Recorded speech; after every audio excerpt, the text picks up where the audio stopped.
प्यारे बच्चों, हिंदी की कक्षा में आप सभी प्यारे बच्चों का स्वागत है। आज हम कक्षा 3 का पाठ 6 सदा कहना मानो पढ़ने जा रहे हैं। अपने इस पाठ को शुरू करने से पहले मैं आप सभी बच्चों से निवेदन करती हूँ कि मेरे चैनल को आप ज़रूर सब्सक्राइब कीजिए, मेरे वीडियोस को लाइक और शेयर ज़रूर कीजिए, बेल आइकन को प्रेस कीजिए जिससे आपको मेरे वीडियोस के नोटिफिकेशन मिलते रहेंगे। आप सभी का बहुत बहुत धन्यवाद अपने प्रेम और सहयोग के लिए। तो आइए हम अपना पाठ शुरू करते हैं, सदा कहना मानो। तो प्यारे बच्चों, मुझे बताइए कि आप किस किस का कहना मानते हैं। आपको खाने में क्या क्या अच्छा लगता है। अधिक खाने से जब पेट में दर्द होता है तो आप क्या करते हैं। जानिए राजन ने क्या किया। एक लड़का था, उसका नाम था राजन। वह बहुत शरारती और जिद्दी था। उसकी माँ हर रोज उसे समझाती पर वह ध्यान नहीं देता था। उसे सूखे मेवे खाना बहुत अच्छा लगता था। जब भी माँ उसे सूखे मेवे देती वह कहता, माँ मुझे सूखे मेवे ज़्यादा चाहिए। प्यारे बच्चों, इस कहानी में एक लड़का है राजन। वह शरारती भी है और जिद्दी भी है। जिद्दी कहते हैं बच्चों जिद करने वाला, स्टबर्न। तो बच्चों वो बहुत शरारती भी था और जिद्दी भी था और उसकी माँ उसे हर रोज समझाती पर वह ध्यान नहीं देता था। राजन को सूखे मेवे खाना बहुत अच्छा लगता था।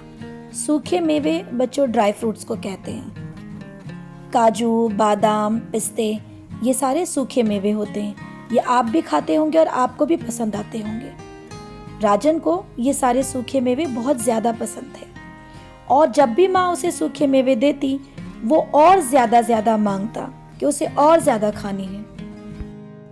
माँ समझाती पर वह नहीं समझता और कहता, नहीं मुझे और चाहिए।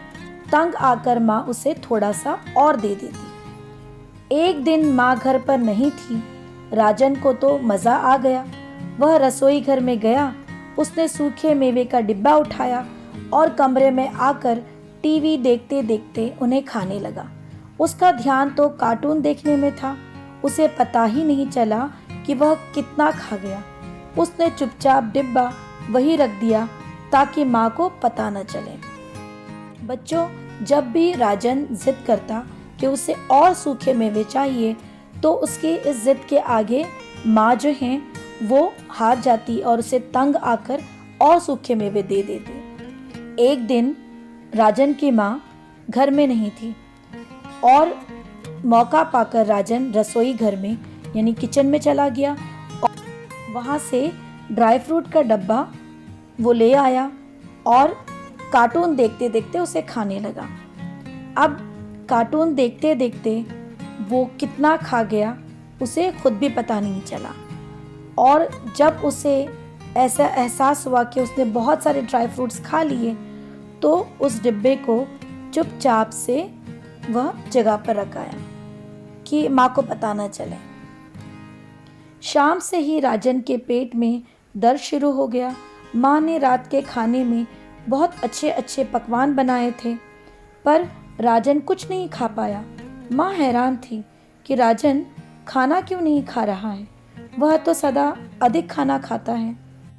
बच्चों, हमें तो पता ही है कि जब माँ घर नहीं थी तब राजन रसोई घर से ड्राई फ्रूट का डब्बा ले आया था और उसने बहुत सारे सूखे मेवे खा लिए थे जिससे उसके पेट में अब दर्द शुरू हो चुका था। लेकिन उसने यह बात अपनी माँ से छुपाई थी। माँ ने घर आकर बहुत अच्छे अच्छे पकवान बनाए थे लेकिन राजन पेट दर्द के कारण कुछ भी खा नहीं पा रहा था। इस बात पर माँ को हैरानी हुई। हैरान हो जाना, आश्चर्यचकित हो जाना, सरप्राइज्ड हो जाना। वह तो सदा यानी हमेशा, ऑलवेज अधिक खाना खाता है। रात होते होते राजन के पेट में बहुत तेज दर्द होने लगा। उसने माँ को सच सच बता दिया तथा वायदा किया कि वह कभी भी सूखे मेवे ज़्यादा नहीं खाएगा और माँ का कहना मानेगा। माँ राजन के सच बोलने पर बहुत खुश हुई। माँ ने उसे दवाई दी जिससे उसके पेट का दर्द ठीक हो गया। कहानी के इस आखिरी भाग में राजन के पेट में बहुत ज़्यादा दर्द हो रहा था और उसने माँ को सच सच सब कुछ बता दिया कि उसने आज जब माँ घर पर नहीं थी बहुत सारे मेवे खा लिए थे। उसने माँ से वायदा किया, प्रॉमिस किया, माँ को वचन दिया कि वह कभी भी सूखे मेवे ज़्यादा नहीं खाएगा और माँ का कहना हमेशा मानेगा। माँ राजन के सच बोलने से बहुत खुश हुई, बहुत प्रसन्न हुई और उन्होंने उसे दवा पिलाई जिससे राजन का पेट का दर्द बिल्कुल ठीक हो गया।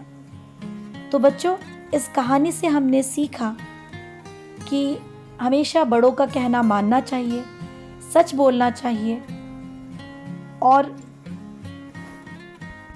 जब हम अपने मम्मी पापा की बात नहीं मानते तब हम किसी भी मुश्किल में पड़ सकते हैं। इसीलिए आपसे मेरी यही प्रार्थना है कि अपने माता पिता का कहना ज़रूर मानिए और हमेशा सच बोलिए। धन्यवाद।